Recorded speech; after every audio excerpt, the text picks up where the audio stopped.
네, 이 시간 함께 보실 하나님 말씀은 마가복음 10장 13절에서 16절까지 말씀입니다.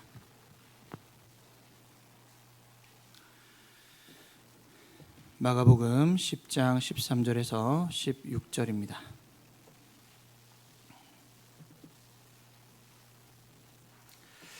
네, 마가복음 10장 13절에서 16절 한 절씩 교독하고 마지막 절 함께 읽겠습니다.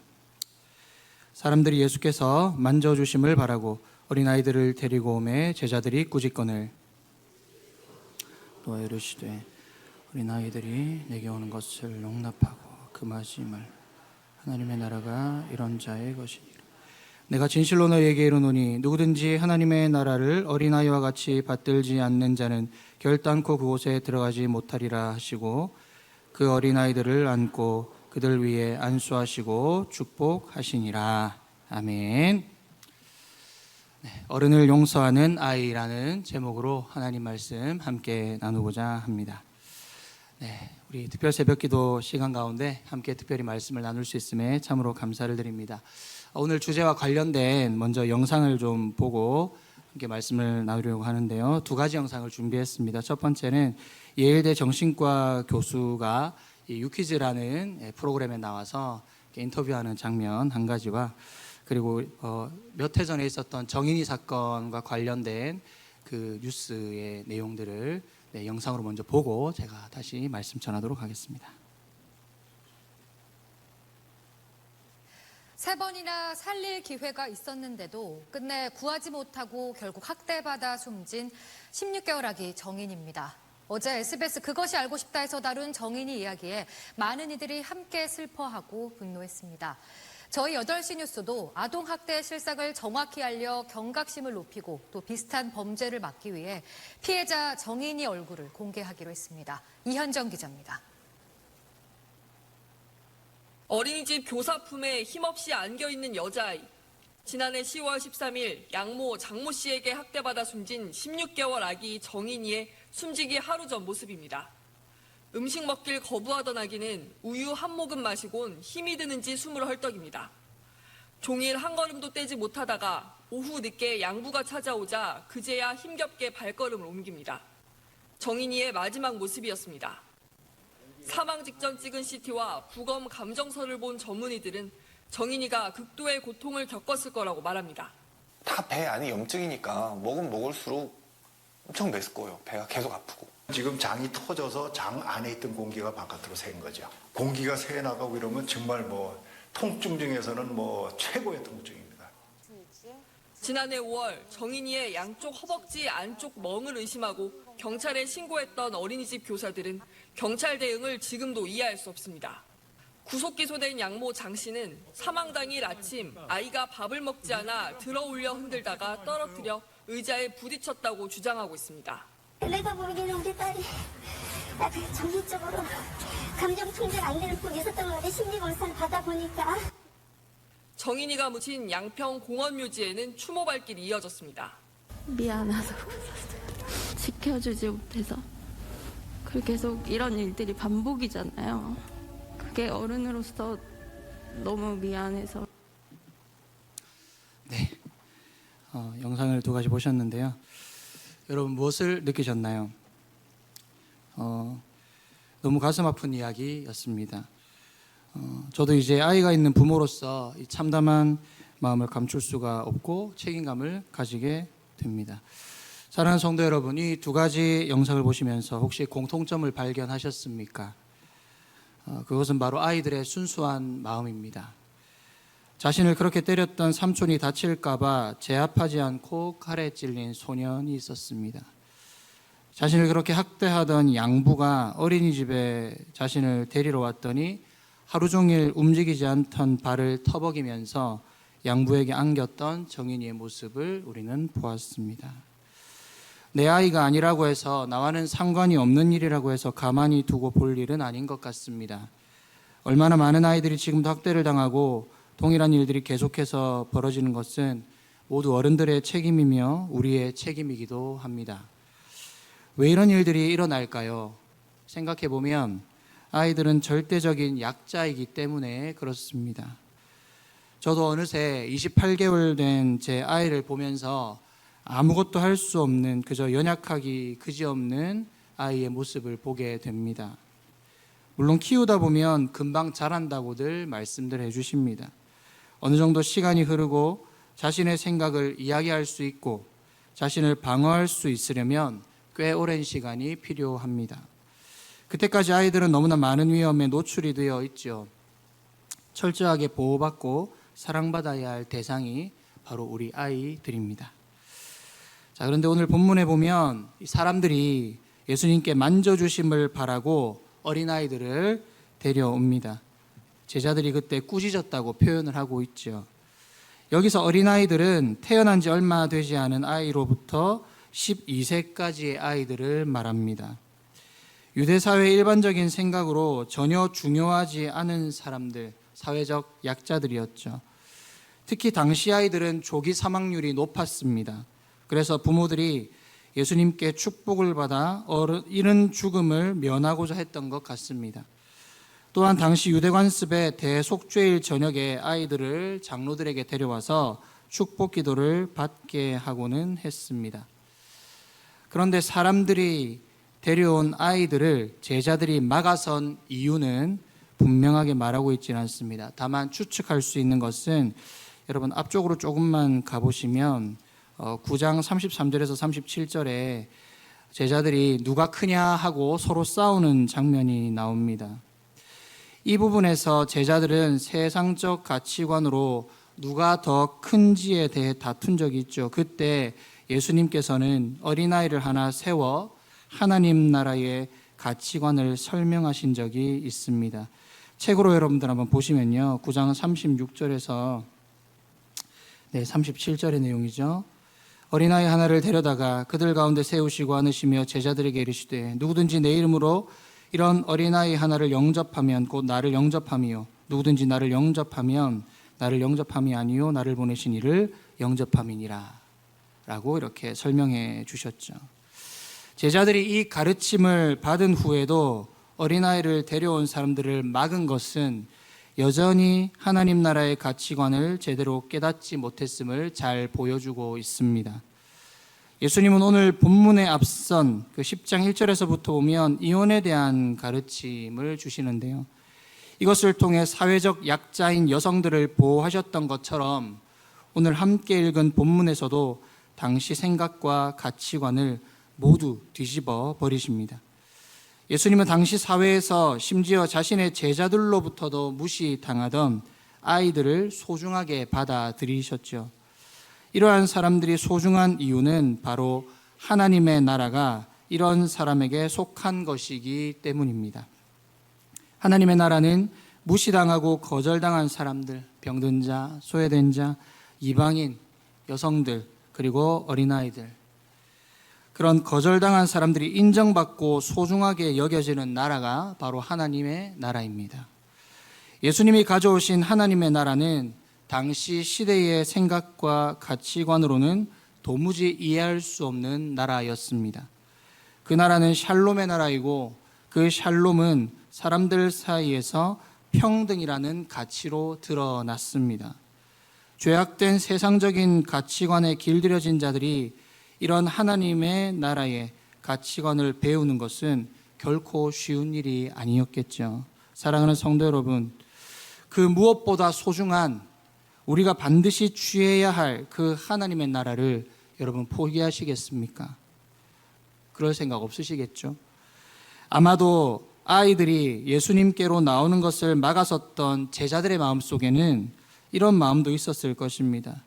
지금 권력을 쟁취하기 위해 예루살렘으로 가는 여정에서 어린아이들은 전혀 도움이 되지 않았죠. 그리고 시간만 지체하게 만드는 귀찮은 존재로만 여긴 것은 아닐까 생각해 봅니다. 그러나 사랑하는 성도 여러분, 우리는 반드시 기억해야 합니다. 하나님 나라는 바로 이런 어린아이들에게 더 가깝다는 사실입니다. 예수님을 이용하여 한 자리씩 차지하고 누가 더 크고 높은지 다투었던 제자들에게는 예수님을 그저 이용하려 했던 마음이었습니다. 그러나 어린아이들은 아무 의지할 것 없는 약하고 약한 존재였기 때문에 예수님이 아니고서는 아무것도 할 수 없었기에 오직 예수님만 의지했습니다. 이러한 온전한 마음과 믿음이 있기 때문에 이런 사람이 하나님 나라의 주인공이 됩니다. 사랑하는 성도 여러분, 예수님 앞에 어린아이가 되시기를 소망합니다. 만약 이러한 어린아이가 되지 않는다면 구원은 없습니다. 왜냐하면 그들은 제자도 아니고 그것은 믿음도 아니기 때문에 그렇습니다.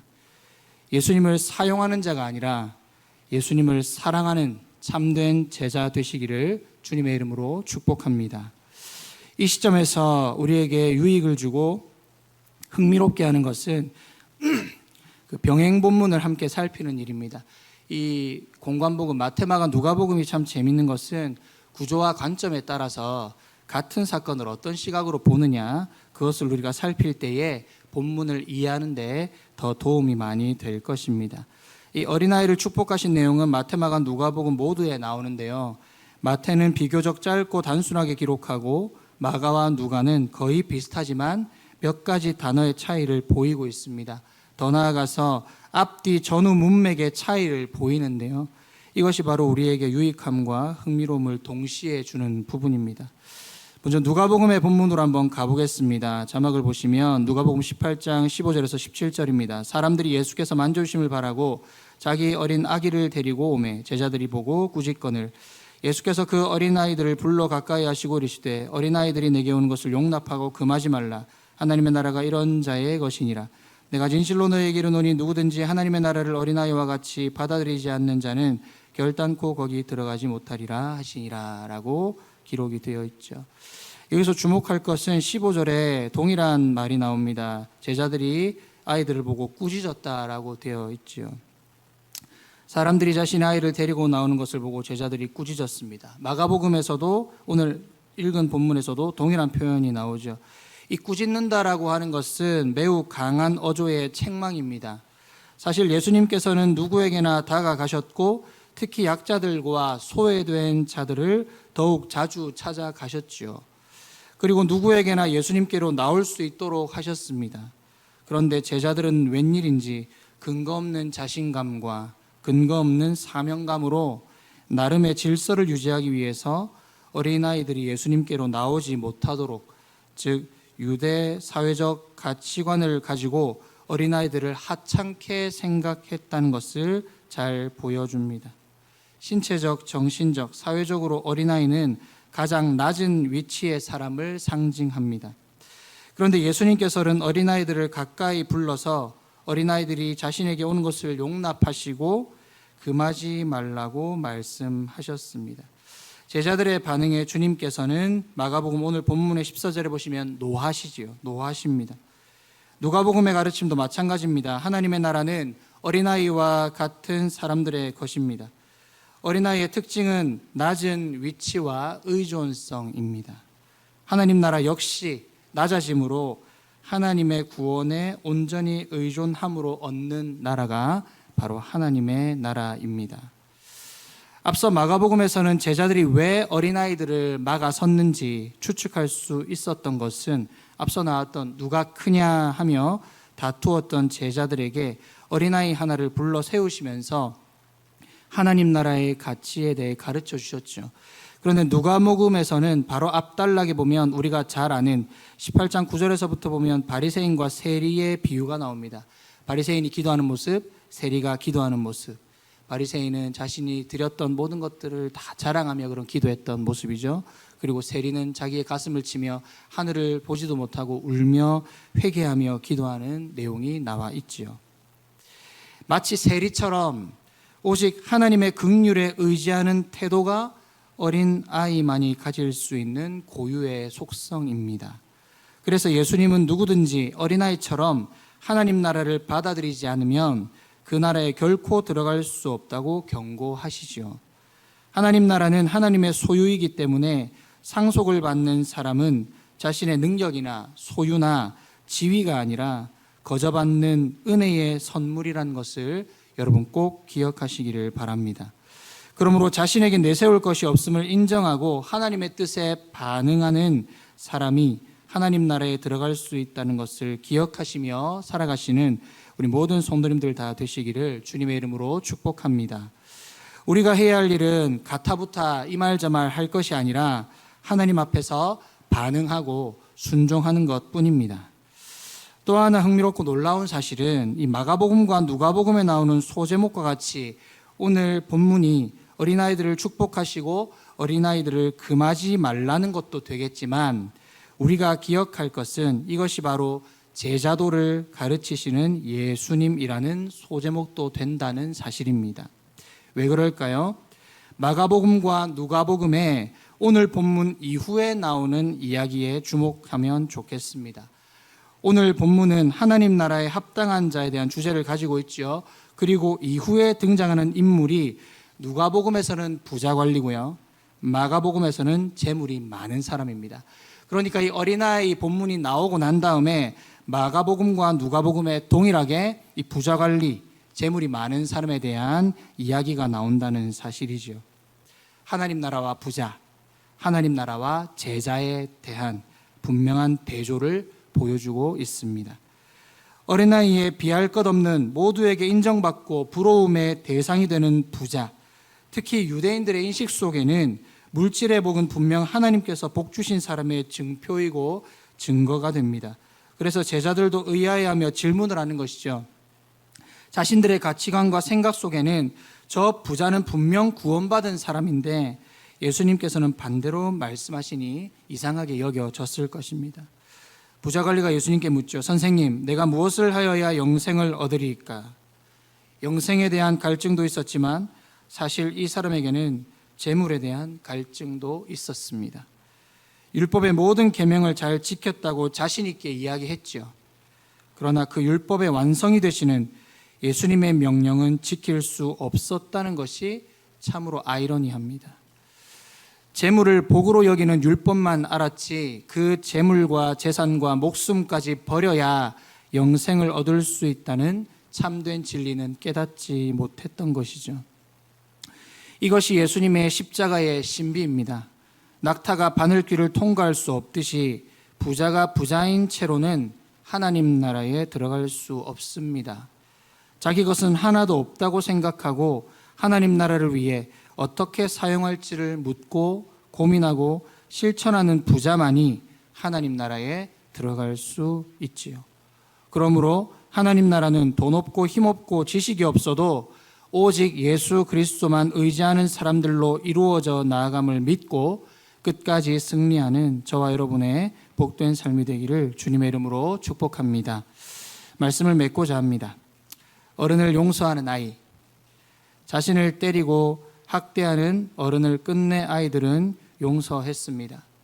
여러분, 사실은요, 우리가 키우고 있는 자녀들, 그리고 우리가 가르치고 있는 우리 주일학교 아이들, 학생들, 그들은 어른된 우리를 이미 용서하고 있는지도 모르겠습니다. 사실 용서받을 만한 자격이 없음에도 아이들은 용서합니다. 왜 그럴까요? 어린아이의 특징인 낮은 위치, 그리고 의존성 때문에 그렇습니다.